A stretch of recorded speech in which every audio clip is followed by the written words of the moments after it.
Ha sido de mucha bendición esto. Mira, creo que este tema de historias desde del desierto es una de esas porciones o de esas series con las que todos nos vamos a poder identificar, ¿no? Si no has visto la enseñanza de Jorge y la de David de los otros domingos, ahí puedes encontrarla en las plataformas digitales. El video está en YouTube, pero también en las plataformas de streaming de podcast están los audios.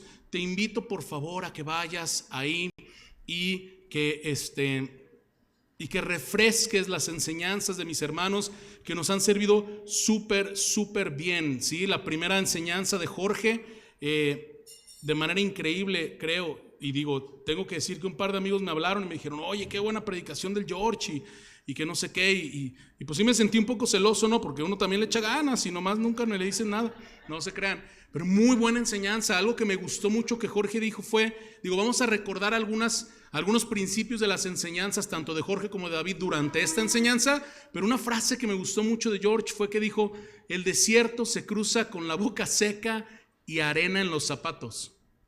O sea, de alguna manera hay que experimentarlo, pues, o sea, llega a haber sed, llega a haber desesperación, incomodidad, frustración. Si no, no sería un desierto, ¿no? Pero luego como que nada más lo conceptualizamos, un desierto, pero realmente tenemos que saber que lo vivimos, ¿no? Otra cosa que George dijo que me gustó mucho, Dios permite el desierto para encontrarse con nosotros, para formarnos, para conocerlo en la escasez y así aprender a vivir en libertad. Me gustó que dijo George, si no conoces, si no reconoces al Señor en la escasez, difícilmente te vas a acordar de Él en la abundancia. Si no nos entregamos a Él en la escasez, en la abundancia va a decir, yo me lo gané todo porque soy re bueno en lo que hago, ¿no? Levántate si eres un soberbio. No te creas. Pensé en 2, 3 que se tenían que haber levantado.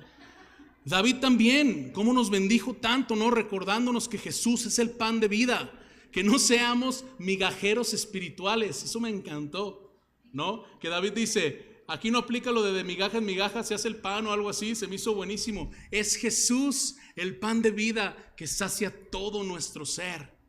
Cómo Dios proveyó el pueblo por 40 años con maná, algo que era totalmente desconocido para el pueblo, pero totalmente suficiente. Imagínate, tienes que comer eso, que tienes que cocinar, pero que no sabes ni qué es, ¿no? Decían, pues, ¿qué es esa comunata que está ahí? Todo lo que tenían que hacer para comérsela, pero tenía todas las propiedades nutricionales y además espirituales que ellos necesitaban porque era la provisión de Dios, la gracia de Dios de manera tangible.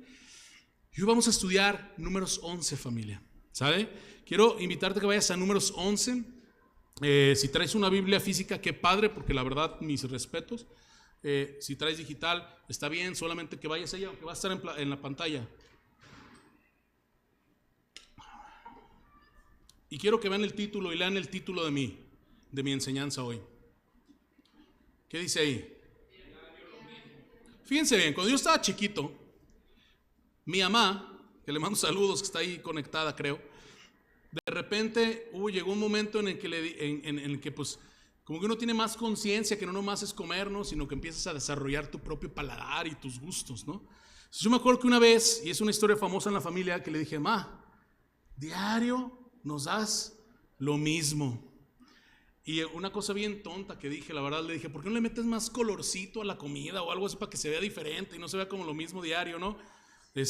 Mi mamá no siempre hacía lo mismo, fue una exageración mía y algo que demostraba inmadurez e ingratitud, esa es la verdad, aunque es una muy buena historia que mi hermano me ha echado carrilla desde hace muchos años y supongo que hasta el día que me muera me va a echar carrilla de eso, ¿no?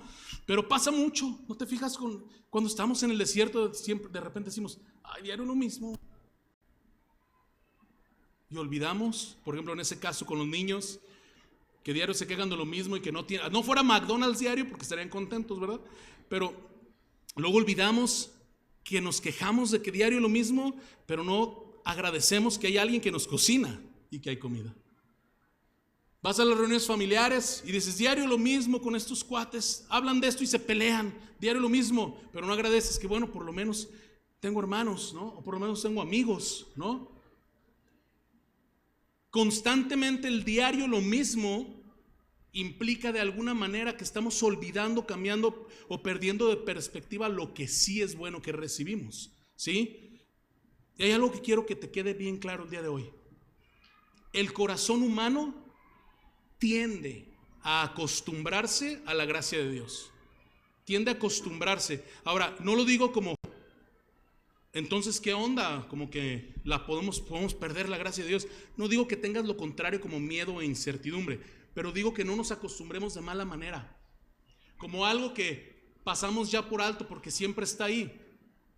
¿Por qué pasa esto? Empiezas a ahorrar, ves un celular nuevo, empiezas a ahorrar, lo compras y luego ya sale el nuevo y dices, no, ahora ya quiero el otro, ya me acostumbré a este y lo que hace, ahora quiero que hace diferente. Y así con todas las cosas materiales. Con todas las cosas materiales, rápido el ser humano se acostumbra a lo que tiene y busca algo diferente o más novedoso o más grande. Llámale las cosas más absurdas, ropa, gadgets tecnológicos, tu carro, tu casa. Y no nada más eso, las partes que no son materiales también.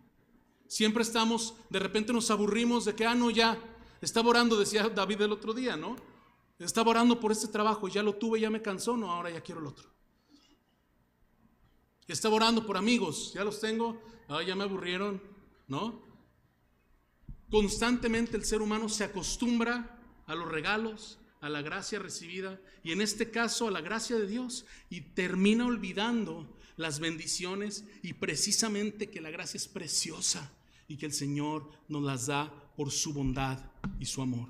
Entonces el diario lo mismo, de cierta manera siempre conlleva ingratitud y falta de perspectiva. Y el corazón insaciable del ser humano constantemente nos ciega a voltear a ver las diarias y constantes bendiciones de Dios en algunas áreas de nuestra vida donde las olvidamos constantemente, ¿no?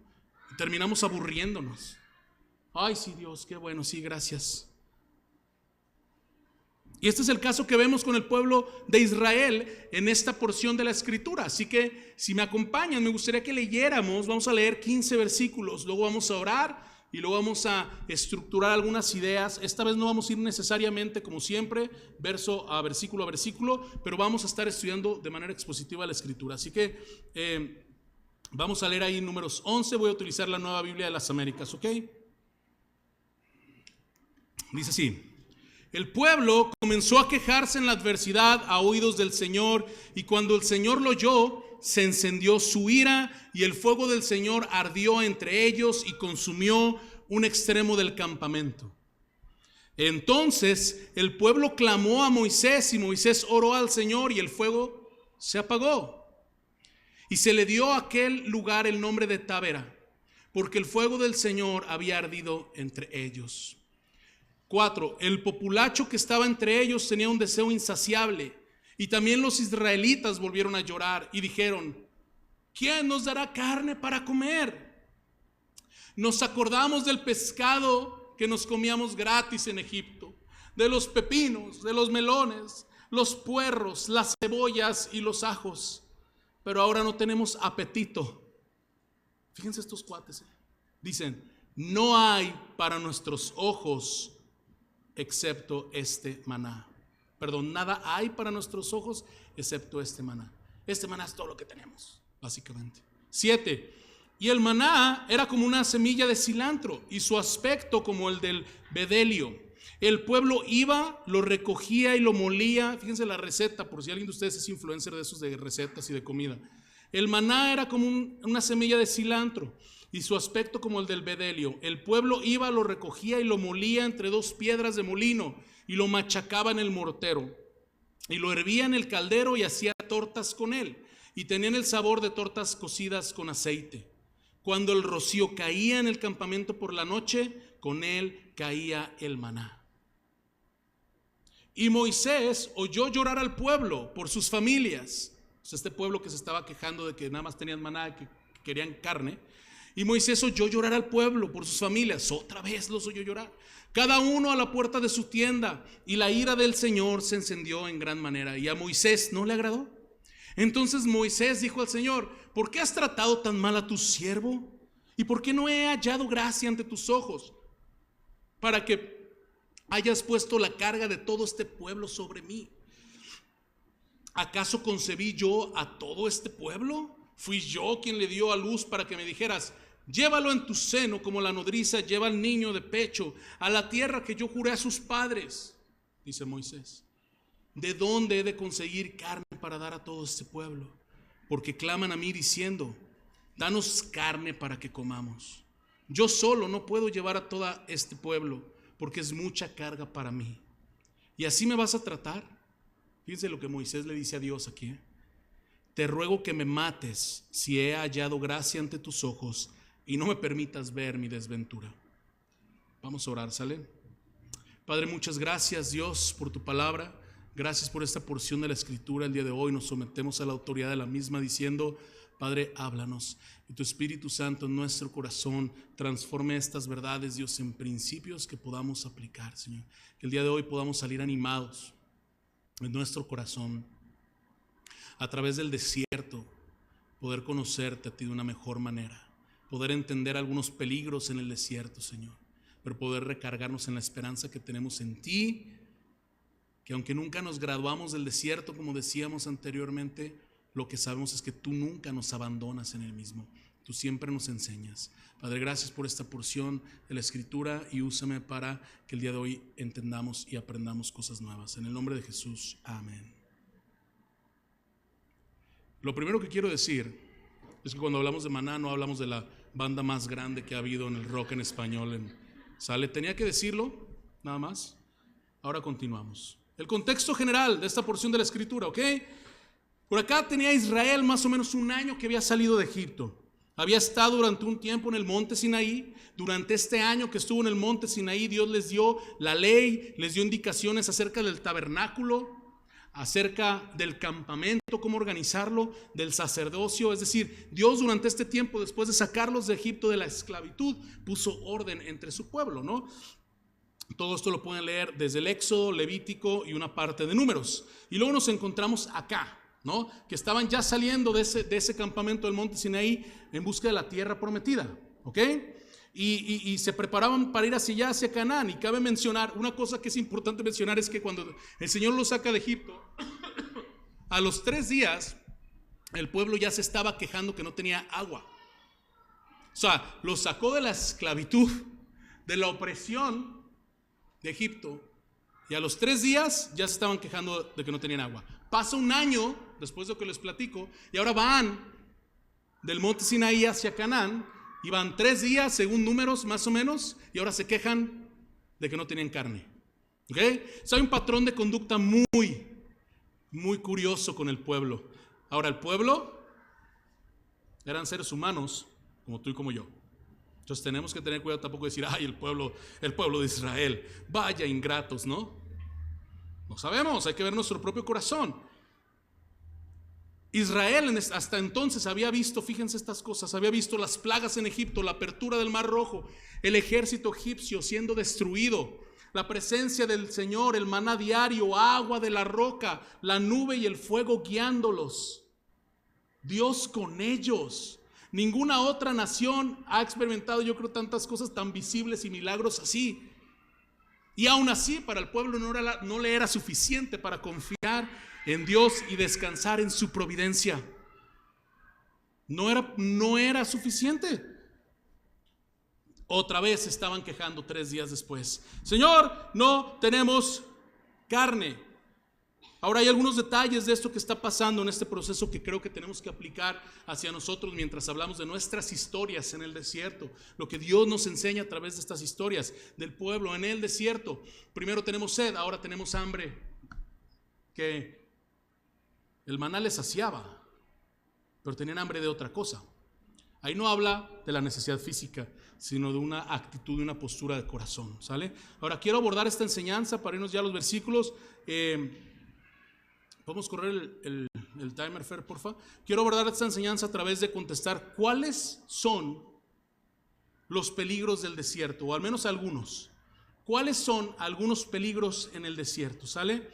Vamos a leer el versículo otra vez 1 y 2, ¿ok? Dice así: el pueblo comenzó a quejarse en la adversidad a oídos del Señor. Y cuando el Señor lo oyó, se encendió su ira, y el fuego del Señor ardió entre ellos y consumió un extremo del campamento. Entonces el pueblo clamó a Moisés, o sea, fueron, oye Moisés, ¿qué está pasando? Y entonces Moisés fue y oró al Señor y el fuego se apagó, ¿sale? Y se le dio a aquel lugar el nombre de Tabera, porque el fuego del Señor había ardido entre ellos. Una vez más, después de milagro tras milagro, aquí ahora se estaban quejando. Específicamente en estos 4 versículos no leemos y no entendemos específicamente la queja. El punto es que vemos que tenían algo que nos dijo David la semana pasada, quejitis, ¿no? O algo así. Estaban quejándose, ¿ok? Estaban murmurando, ¿ok? Entonces, una de las cosas que tenemos que entender es, uno de los peligros en el desierto es quedar sumergidos en la queja. Quedar sumergidos en la queja y que la queja sea nuestro constante en el corazón, ¿sí? Judas 16 menciona que los murmuradores y los criticones andan tras sus propias pasiones. Eso es importante y lo vamos a ver en el segundo peligro del desierto, pero es importante que entendamos esto porque más adelante Moisés en este mismo capítulo dice que la queja del pueblo no era con Moisés ni con el maná, sino que era un rechazo directo al Señor mismo. Entonces aquí el pueblo se estaba quejando, había queja y murmuración. Y yo creo que esto es algo que tenemos que nosotros evaluar como un peligro en el desierto. ¿Tú consideras que vas a pasar un desierto? Claro que sí. Lo hemos hablado, ¿no? Cuando George dijo, yo soy el maestro, y nos empezó a regañar y dijo, de esta clase nadie se gradúa, ¿se acuerdan? Vamos a pasar en un desierto, sí, o sea, es un hecho. Y no es como que, ay, ya lo pasé, ya estoy del otro lado y listo. No. Hay muchas veces que nos quedamos o seguimos ahí, estamos de alguna manera no estancados, pero estamos viviendo desierto tras desierto y de repente dura más de lo que nosotros quisiéramos. Y la pregunta es ahí, ¿qué tanto nos quedamos sumergidos en la queja? ¿Cómo reaccionamos en esto? ¿Hay murmuración en nosotros? Cuando alguien se junta contigo y te escucha, ¿estás todo el día quejándote? Como creyentes tenemos que tener cuidado.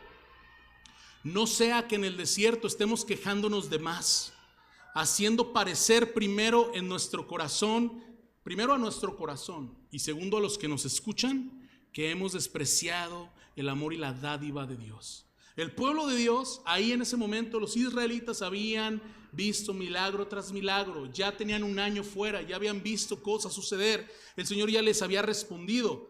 Ya había pasado lo que predicó David la semana pasada. Ya habían visto milagros y carne también habían comido. Un día, pero habían comido.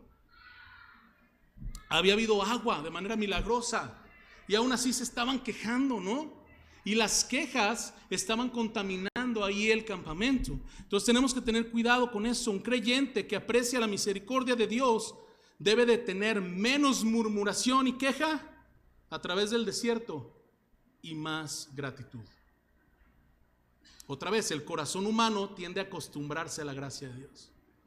Ya nos acostumbramos que ya somos libres, ya no estamos en Egipto. Y empezamos a menospreciar esa acción per se y estar diciendo, ay, pero ahora no me gusta tal cosa, ¿no? Ay, pero ahora las sillas, ay, pero ahora el zapato, ay, pero ahora el clima, ¿no? Todo mundo conocemos un quejumbroso, ¿sí o no? A veces somos nosotros, pero todo el mundo quejamos. Parece que hay gente que nomás anda viendo a ver qué no le parece para estarlo mencionando. Es normal, sucede, todo el mundo lo conocemos. Pero ese estereotipo de persona no es el que tenemos que ser nosotros, ¿sí? Yo preferiría que alguien dijera de los cristianos en Central Gracia, en vez de decir, con este diario hay quejas, que dijera, con este diario hay gratitud. Con esta persona diario hay asombro de las obras de Dios en el desierto. Y aun cuando está árido el desierto, siempre hay asombro, gratitud. Siempre hay un corazón que está enternecido por la gracia de Dios, ¿no? En vez de ser los nenucos quejiditos, ¿se ubican el nenuco quejiditos? ¿O cómo se llamaba el nenuco quejidos o algo así? El muñequito. Que seamos los nenucos agradecidos, ¿no? O sea, que haya realmente, si alguien se va a hablar de nosotros, que hay gratitud. Algo interesante que me gusta de esto está en el versículo 1 que dice que el Señor lo oyó las quejas y la murmuración del pueblo y se encendió su ira y el fuego del Señor ardió entre ellos y consumió un extremo del campamento. ¿Okay? Sí había una mezcla entre israelitas y extranjeros. O O sea, gente que no era israelita étnicamente hablando, ¿sí? Ahorita vamos a hablar acerca de eso, pero independientemente de la mezcla, había en el campamento el extremo que nos da a entender que era como una parte distante y lejana. Que sepan que el tabernáculo estaba en el centro del campamento.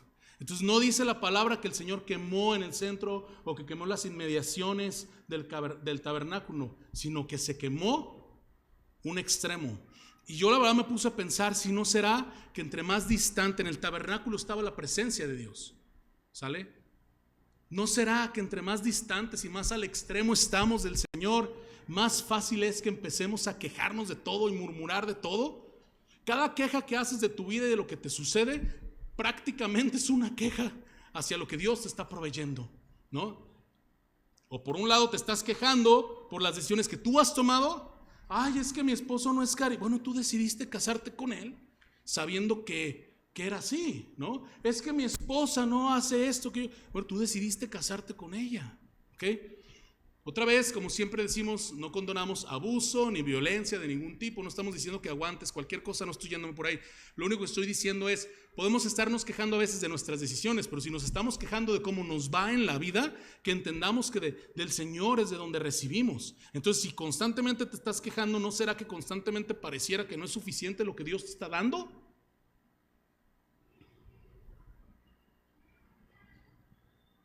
El Señor quemó el extremo del campamento, los que estaban más lejos de su presencia. Pensemos un momento si no es más susceptible nuestro corazón a vivir siendo unos quejumbrosos, malhumorados, murmuradores, insatisfechos constantes, porque estamos más lejos del Señor.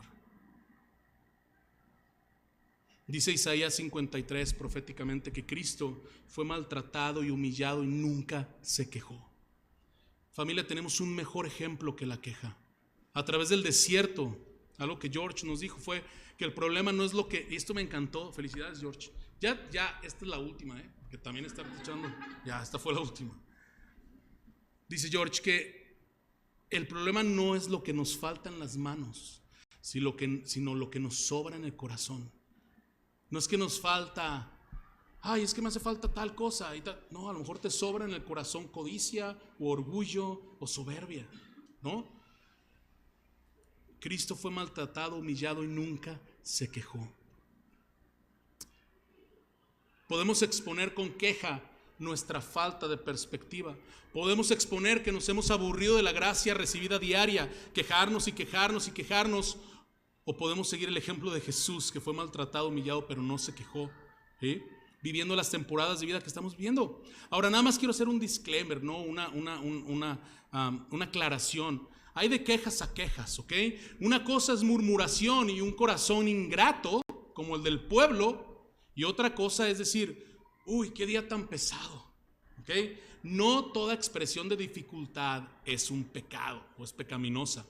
La diferencia entre queja y lamento, la Biblia la distingue de manera muy clara, ¿no? Lo podemos ver en los Salmos. Estos cuates estaban murmurando, había rebeldía contra Dios. Cuando alguien tiene lamento, lo que tiene es un clamor hacia Dios. ¿Cuántos salmos no hay que dicen hasta cuándo, Señor? ¿Hasta cuándo? Pero lo dicen dirigiéndose a Dios, un clamor directo al Señor, no acusando a Dios de que no les da lo que quiere, de que no nos da lo que queremos. Un creyente no niega su dolor, pero tampoco pierde la confianza en Dios. ¿Sí me explico? Tengamos cuidado con la queja. Tengamos cuidado de ser esos cristianos que se dicen, somos creyentes, somos cristianos, hemos conocido al Señor, el Señor me ha bendecido, todos por gracia, disfruto alabarle y le decimos, Dios, gracias, pero el lunes en la mañana estás, ay no, odio mi vida. Diario lo mismo, diario tengo que desayunar el sándwich del 7-Eleven de jamón. Bueno, gracias a Dios que te ajusta para eso, hay gente que no tiene eso. Tengamos cuidado con nuestra queja, porque ese es un peligro en el desierto, sumergirnos. Y no me refiero a que de repente tengas lamento, como lo que hablamos, sino sumergirte en la queja. Estoy pasando tan mal que toda mi vida está mal. Híjole, a veces duele, pero busca poner tu perspectiva en la providencia y el amor de Dios, ¿sale?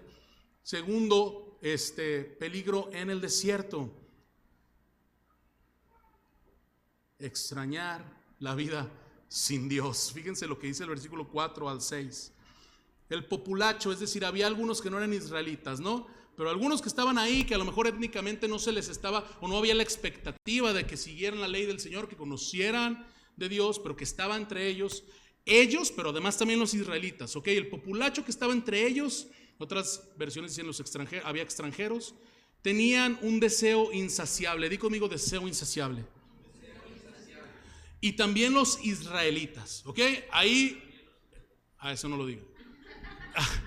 Ahí el pueblo estaba, no, el autor, o sea, Moisés no está diciendo nada más los extranjeros, ¿ok?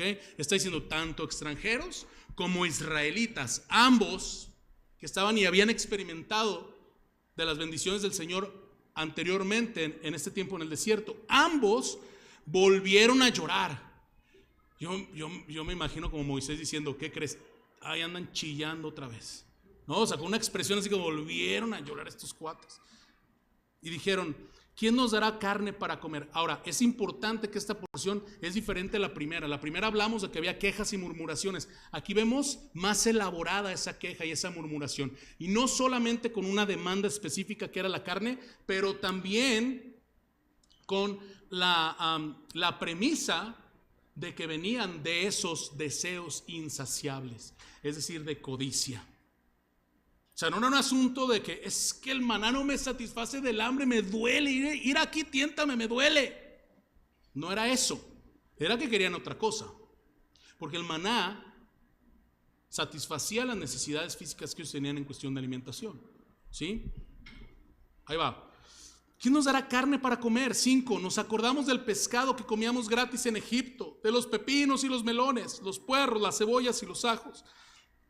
Pero ahora no tenemos apetito.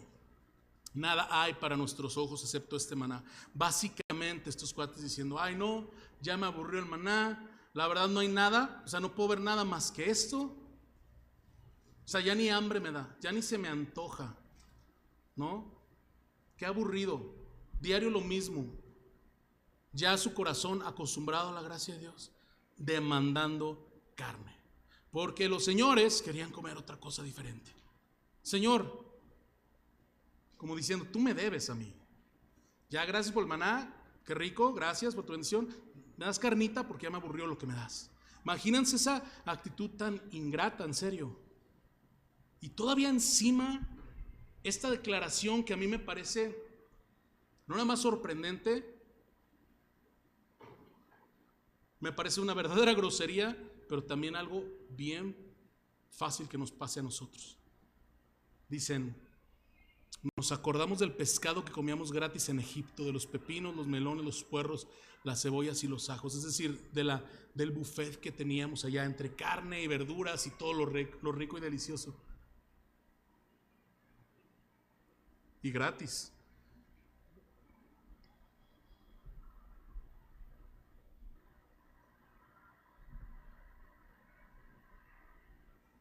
Se les había olvidado que para comer tenían que trabajar como esclavos, con azotes y humillación diaria. Ni siquiera para unas monedas, para comer, para tener el derecho de comer. O sea, ellos preferían el azote, la humillación y la opresión que la bendición del Señor diaria y suficiente. ¿Sí?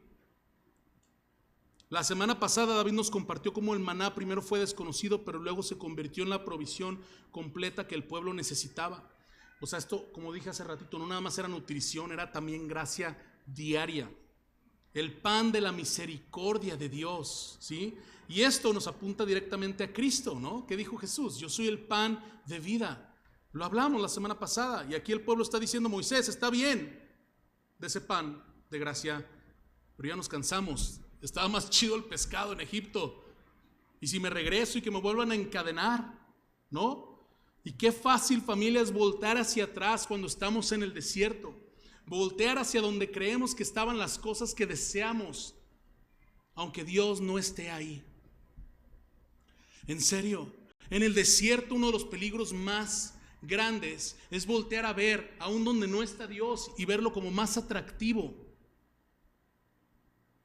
Más atractivo la vida sin Dios.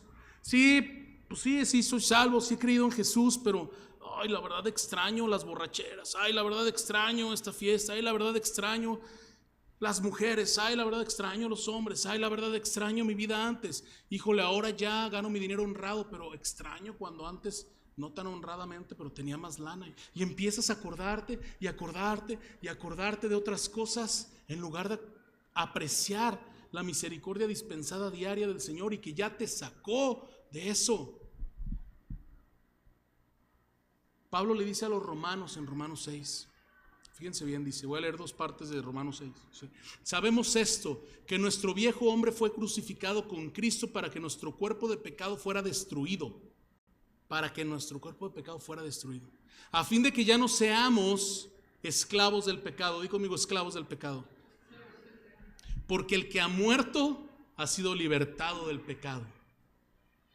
Y luego, 10 versículos después, en Romanos 6, 17, dice Pablo, pero gracias a Dios que aunque ustedes eran esclavos del pecado, otra vez esclavos del pecado, se hicieron obedientes de corazón a aquella forma de doctrina a la que fueron entregados, es decir, al evangelio mismo, a la obra de Cristo enseñada a los romanos, y habiendo sido libertados del pecado, ustedes se han hecho ahora siervos de la justicia. El pueblo de Israel estaba diciendo, extraño ser esclavo. A veces los cristianos hoy en día dicen, extraño ser esclavo del pecado porque me iba mejor, estaba más bueno allá la comida, estaba más divertido, había más placer. Pero no te das cuenta que estás extrañando la esclavitud, el poder del pecado sobre de ti, sobre tu corazón, sin esperanza, sin visión, sin ojos abiertos a la bondad, a la misericordia del Señor, a su Espíritu, a su palabra, a su iglesia. Ah, no, estaba más bueno allá, ¿no?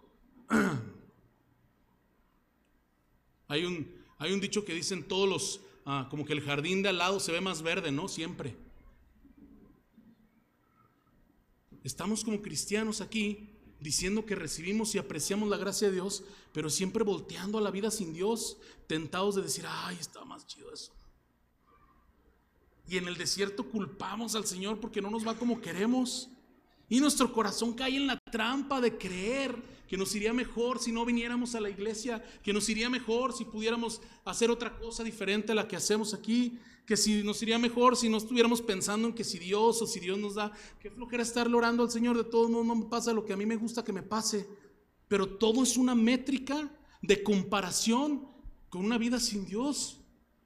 ¿Cómo puede ser, Pablo dice, que uno que ha sido muerto y ha sido liberado de las cadenas del pecado quiera volver a la muerte? Ahora es vida, y vida para ya no ser esclavos del pecado, sino siervos de justicia, de las cosas buenas. Ahora hemos sido salvados por la cruz de Cristo, justificados, hemos sido redimidos. La redención que el Señor nos da no fue que nada más nos liberó de ser esclavos del pecado, no nada más liberó al pueblo de ser esclavos de Egipto, sino que pagó el precio para que no volviéramos a ser esclavos. ¿Cómo podemos irnos a encadenar otra vez? Porque los melones están más buenos en Egipto. De verdad, esta parte me vuela la cabeza, en serio se los digo. Y estoy convencido de algo, familia. Aquí dice Moisés que el pueblo tenía un deseo insaciable. Todo eso que estamos diciendo creo que viene de un hueco que hay en nuestro corazón, que de fábrica tenemos como seres humanos, pero que solamente Dios puede llenar. Y si Dios no lo llena, entonces ¿qué va a pasar? Que ese hueco tú te lo traes ahora a tu vida en Cristo, y mientras no busques del Señor y que Él lo llene y que su Espíritu Santo te llene con su escritura a través de la palabra, conociéndola a Él, y el Espíritu te llene y aprendas a apreciar la gracia de Dios, siempre va a estar ese hueco y lo vas a querer llenar con un montón de cosas que aparentemente son más ricas porque en Egipto estaban más buenas y eran gratis. Pero ese hueco no lo puede llenar ni el dinero, ni la fama, ni la salud realmente, ni la relevancia, ni el sexo, ni el poder, ni la influencia, ni cuántos seguidores tienes en redes sociales. Nada de eso lo llena Cristo mismo. Y si no aprendemos a saciarnos en Jesús, vamos a vivir todo el tiempo anhelando los melones en Egipto y los ajos en Egipto y queriendo regresar a las cadenas del pecado porque se supone que allá está más chido todo.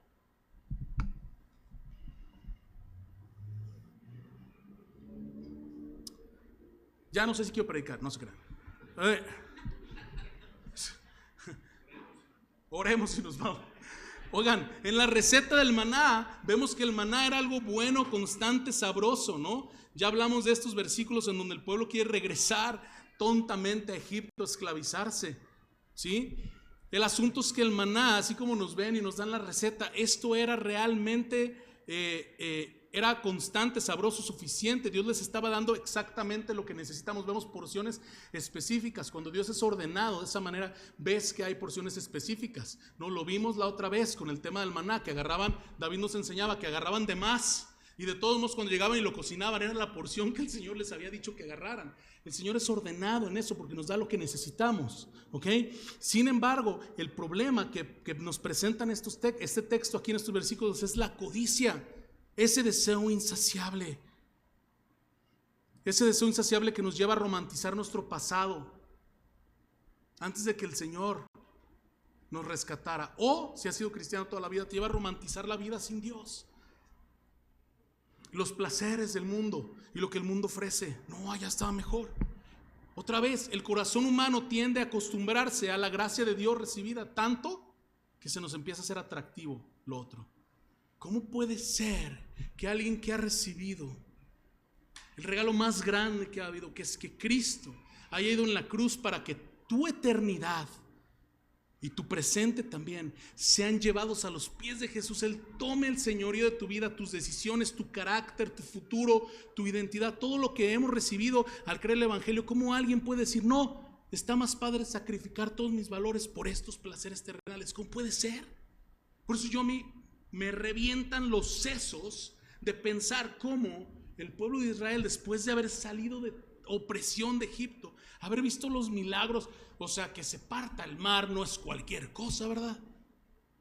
O sea, luego ves las olas así grandes y dices, ¡ay, wow, no manches! O sea, qué impresionante, se ve, qué miedo, dices. Imagínate que se parta el mar, ver esas cosas y aún decir, no, prefiero ser esclavo.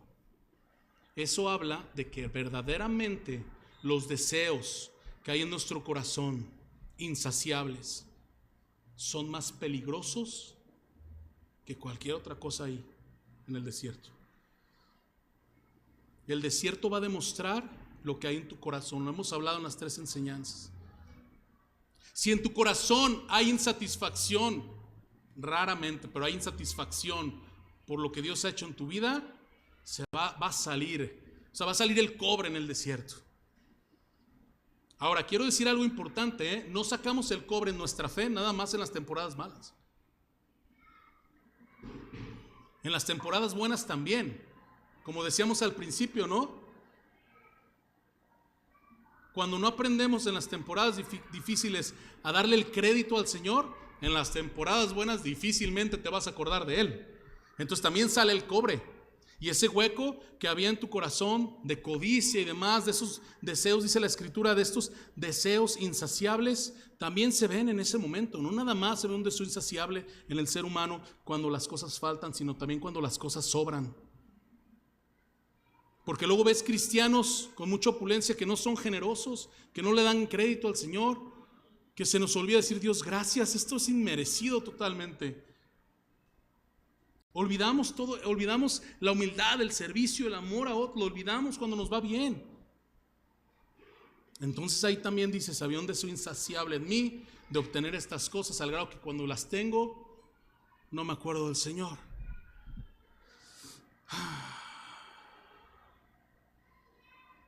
Tengamos cuidado, familia, de no extrañar la vida sin Dios, de estando en el desierto, no querer ser esclavizados de nuevo.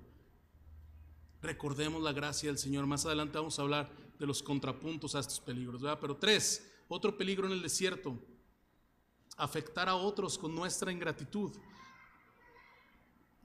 Versículo 10, ya después que vimos la receta del maná, otra vez, maná el pan, no la gran banda que todos conocemos. Versículo 10 dice, y Moisés oyó llorar al pueblo por sus familias, cada uno a la puerta de su tienda, y la ira del Señor se encendió en gran manera, y a Moisés no le agradó.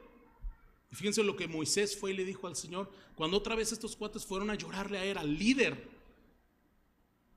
¿Por qué has tratado tan mal a tu siervo? ¿Y por qué no he hallado gracia ante tus ojos para que hayas puesto la carga de todo este pueblo sobre mí? La queja, ese deseo insaciable, la codicia y lo que el pueblo estaba haciendo con eso que sentía, se volvió una atmósfera en todo el campamento. Y eso afectó profundamente a Moisés, a su líder, aquel que les había llevado, guiado, el que era al que Dios le hablaba, y luego él venía a guiar al pueblo, que estaba dando su vida por ese pueblo, por la causa del Señor, por la tierra prometida. En ese momento estaba diciendo: Señor, yo no puedo solo, mejor mátame. ¿Alguien de aquí quiere ser pastor? Moisés llega a decir algo muy fuerte, dice: no puedo yo solo soportar este pueblo. Si vas a tratarme así, Dios, mejor mátame. Esto es impresionante. La ingratitud del pueblo desgastó en gran manera el corazón del líder. Fíjense, esto se me hizo interesante. La murmuración y la queja no es un pecado, un problema nada más personal. Es algo relacional. ¿No? Otra vez, si somos el nenuco quejiditos, si en vez de ser agradecidos, en vez de decir: gracias Dios que me has liberado, gracias Dios que con tu gracia me has traído hasta aquí, nos estamos quejando de lo que Él ha hecho, estamos diciendo: quiero regresar a la esclavitud de Egipto, se me hace más atractivo el mundo, chalala. Si todo el tiempo estamos diciendo eso, afectas a otros. Quizá los primeros en ser afectados sean los de tu casa. Tus hijos, ¿cómo ven? ¿Que eres agradecido con Dios? ¿O que te la pasas quejándote de todo? ¿Que estás contenta en tu libertad como hija, como hijo de Dios? Disfrutas, el Señor está presente en la dinámica de tu casa. Y no te quiero decir cosas nada más por hacer, no es mi asunto decirte qué hacer. Pero pongo unos ejemplos por si hacen sentido para alguien. Hay oración antes de los alimentos, hay oración antes de acostar a tus hijos. Alaban al Señor juntos. Si Dios está en la dinámica o no está en la dinámica. Y esto aplica igual si eres soltero, si eres soltera, divorciado, divorciada, donde sea que estés. Los primeros que se ven inmediatamente afectados, o por lo menos pues sí, salpicados con tu ingratitud, es los que tienes más cerca. Tus amigos, tus compañeros de trabajo, la gente en la iglesia. ¿Qué están escuchando? ¿Está Dios en tu dinámica o no está Dios en tu dinámica? La murmuración y la queja y la ingratitud con Dios contamina los ambientes, desanima a otros, desgasta a quienes sirven. ¿Sabes cuántas veces hemos visto nosotros aquí en la iglesia local, en Central Gracia, que otros se desaniman porque estaban escuchando al desanimado, pero ese desanimado nomás estaba quejando por quejarse? Ni siquiera tenía realmente nada, tenía maná, ¿no? Para comer, estaba bien. Pero el deseo insatisfecho de su corazón y su codicia lo llevaron a estarse quejando. ¿Qué haces? Afectas a otros. Y luego ya te llega el otro afectado y dices: ¿y tú por qué lloras? No, pues es que el otro, a ver, espérame. Y es una reacción en cadena. Nuestra ingratitud en el desierto corre el riesgo de propagarse. Tengamos cuidado, porque puede comenzar con el líder en la casa, puede comenzar con tus compañeros de trabajo, con tus amigos, con la iglesia. El autor de Hebreos nos advierte algo muy parecido. Dice en Hebreos 3, dice: tengan cuidado, no sea que haya entre ustedes un corazón malo de incredulidad. Una manzana podrida va a afectar las otras manzanas de la canasta. El mismo autor de Hebreos dice después: exhórtense unos a otros cada día. Cuando Moisés le dijo, fíjense qué hermoso, porque cuando Moisés, y digo, obviamente toca esto mi corazón, ¿no? Y si tú sirves a alguien, o si tú eres un papá, una mamá, si tú estás dando tu vida por liderar a alguien, por guiar a alguien, esto tiene que tocar tu corazón. Porque cuando Moisés le dijo: Señor, yo ya no puedo soportar este pueblo solo. O sea, ¿por qué me pusiste a mí enfrente de este pueblo? Yo no puedo solo. No vamos a leer eso, pero más adelante te animo que lo leas en el capítulo lo que Dios hace fue decirle: levanta 70 ancianos, y el Señor compartió de su espíritu para ayudar entre ellos, para que todos pudieran ayudar con la carga del pueblo. Es decir, cuando Moisés trajo su clamor, el Señor le respondió a él. Esas luchas que tenemos después, nada más quiero dejarlo ahí como para no perder esa idea. Esas luchas que tenemos, que nos desesperan y demás, solamente que sepas que el Señor tiene cuidado y misericordia, sí, así como ha tenido de Moisés.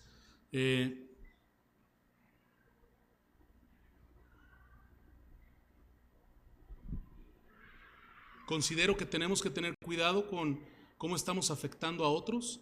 Si bien lo mejor es exhortarnos unos a los otros, yo creo que también hay un ejercicio colectivo donde Dios está en la dinámica, y Dios está en la dinámica en tu casa, pero también aquí en la iglesia. Cuando hablábamos, por ejemplo, de la alabanza congregacional, cuando alguien se muestra con gratitud, no dice: Señor, gracias.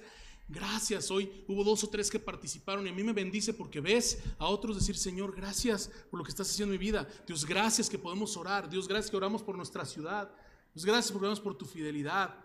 Señor, gracias porque oramos por tu cercanía, que podemos ir, y eso nos bendice unos a otros. Qué mejor que en la vida de la iglesia, hablando y llevando esta aplicación a la iglesia, qué mejor que en la vida de la iglesia haya gratitud al Señor que queja.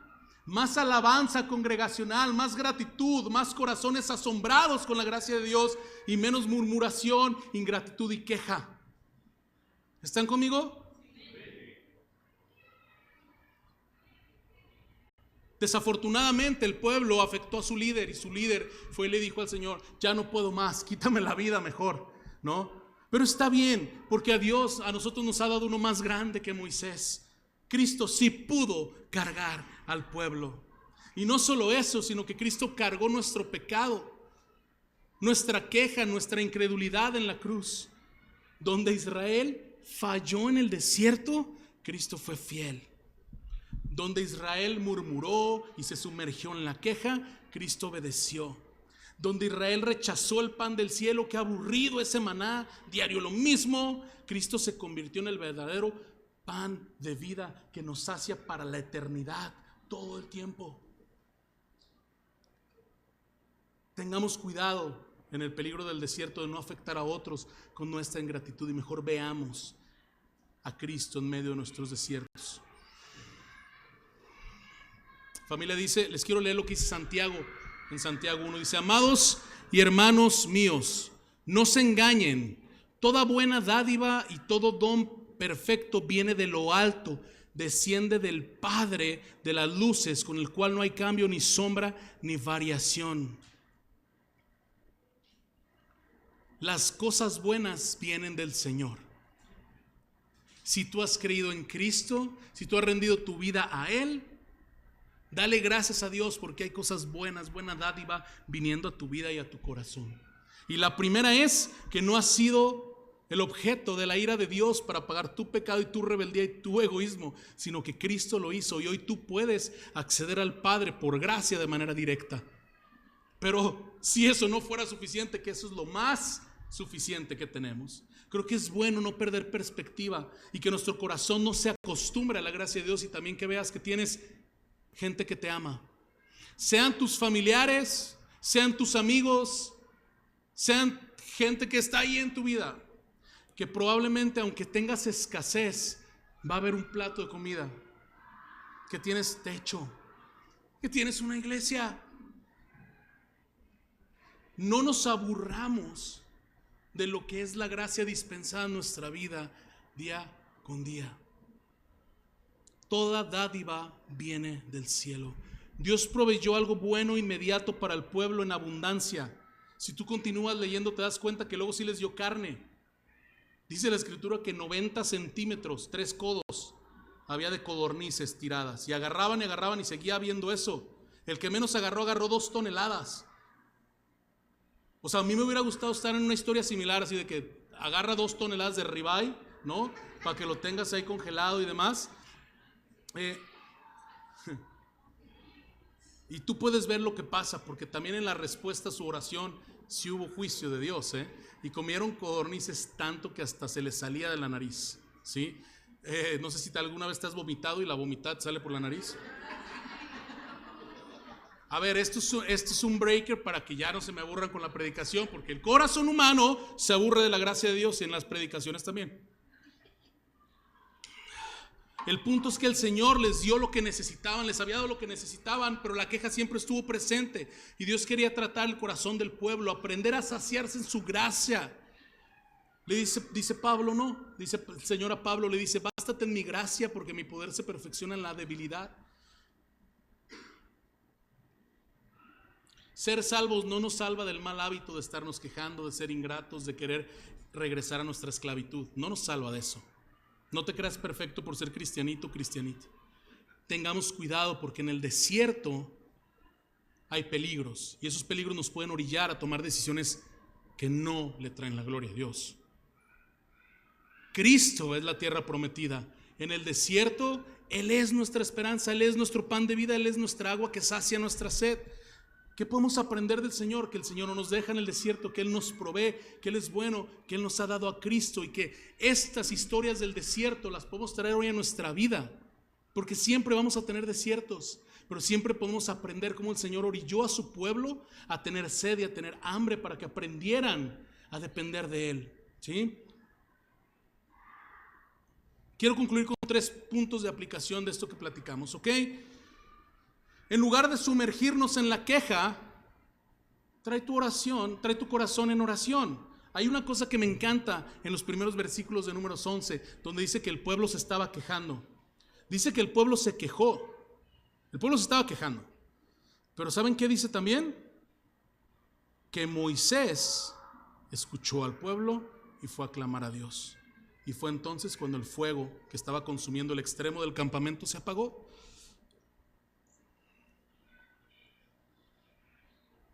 No llevemos nuestra queja al campamento. No lleves tus quejas y tus murmuraciones y tus caras de insatisfacción, por no decir otra cosa. No las lleves al campamento. Mejor lleva tu corazón en oración delante de Dios. Padre, ¿hasta cuándo? Como dice el salmista. No es una queja, es una conversación con el Señor directa, un clamo. Padre, ¿hasta cuándo? Señor, esta situación es complicada, no puedo entender más, pero encontraré satisfacción en saber que tú me amas. Oye, Ches, pero entonces cuando esté desesperado que no tenga para comer, eso no quiere decir que no tengas que traer tu oración delante del Señor. El Señor va a proveer. A nosotros ya nos ha pasado eso, a mí ya me ha pasado eso. El poder decir, wow, el Señor proveyó de último minuto lo que necesitaba específicamente. O sea, yo te lo puedo testificar en mi propia vida. Antes de casarme y después de casarme y en diferentes etapas de mi vida, el Señor ha proveído de una manera milagrosa.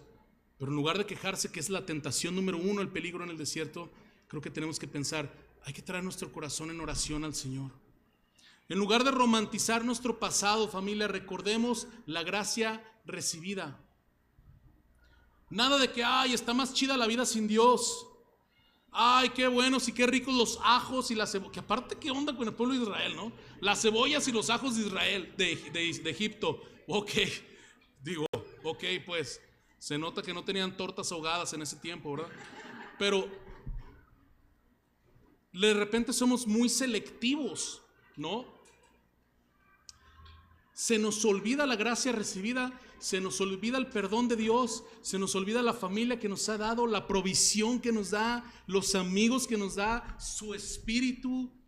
Se nos olvida el perdón, la gracia y la vida eterna en Cristo. Se nos olvidan un montón de cosas, pero ¿qué nos acordamos? Que no tenemos pepinos, que no tenemos melones, ¿no? Y como que decimos, oye, no, hombre, pues no importa la esclavitud, los látigos, el faraón, la opresión, no nos importa nada de eso, llévame de vuelta a Egipto. No romanticemos el pasado en el desierto, no romanticemos la vida sin Dios, no anhelemos eso, mejor recordemos la gracia recibida. Lo que Cristo hizo en la cruz, de dónde nos sacó, cómo nos salvó. Ese deseo insaciable que tenía el pueblo, el corazón humano también lo tiene un hambre espiritual siempre. Pero no de más cosas materiales, por eso nada nos sacia en esta vida. Ese hambre que tenemos es hambre de Cristo, de un mediador, de un redentor, de aquel que paga el precio y nos libera, de aquel que nos conecta con el Padre. Recuerda, familia, Dios ya te salvó, Dios ya te reconcilió, Dios ya te dio vida eterna. Y si Dios ya hizo lo más grande, también será fiel en lo que viene a través del desierto y después del desierto. ¿Están conmigo? No olvidemos la gracia recibida. En lugar de afectar a otros con ingratitud, ya sea tu familia, tu líder, lo que sea, en vez de afectar a otros con ingratitud, cultiva una cultura de gratitud. Lo que decíamos hace rato, en nuestras casas, en nuestros trabajos, en nuestra iglesia, con la gente que amamos. Que la queja no sea una cultura de nuestro campamento, sea cual sea tu campamento. Y eso porque eso desgasta y contamina. Más bien que nuestra cultura sea una cultura de agradecimiento. ¿Qué le dice Pablo a los tesalonicenses? Les dice: den gracias en todo. No dice por todo, dice en todo. Todo momento, toda situación, en el desierto. Porque nuestra gratitud, familia, como creyentes, no depende de las circunstancias. No agradecemos a Dios porque las circunstancias ya salieron de maravilla. Agradecemos a Dios por quien Él es. Nuestra gratitud no depende de las circunstancias, sino de recordar quién es Dios. La gratitud es contagiosa, así como la queja es contagiosa. Mejor contagia a otros de gratitud y no de quejas. El desierto, familia, es donde Dios decide encontrarnos y moldearnos con amor para aprender a vivir bien, aprender a vivir satisfechos con Él, con su dádiva, que la más grande de sus dádivas ha sido Cristo mismo. Aferrémonos a Él en todo momento. Del desierto, como bien decíamos, nadie se gradúa, pero los cristianos aprendemos a vivirlo con la perspectiva correcta, no aburriéndonos de la gracia de Dios, sino agradecidos, no diciendo diario lo mismo, sino diciendo: tú diario eres fiel, tú diario eres bueno. Amén.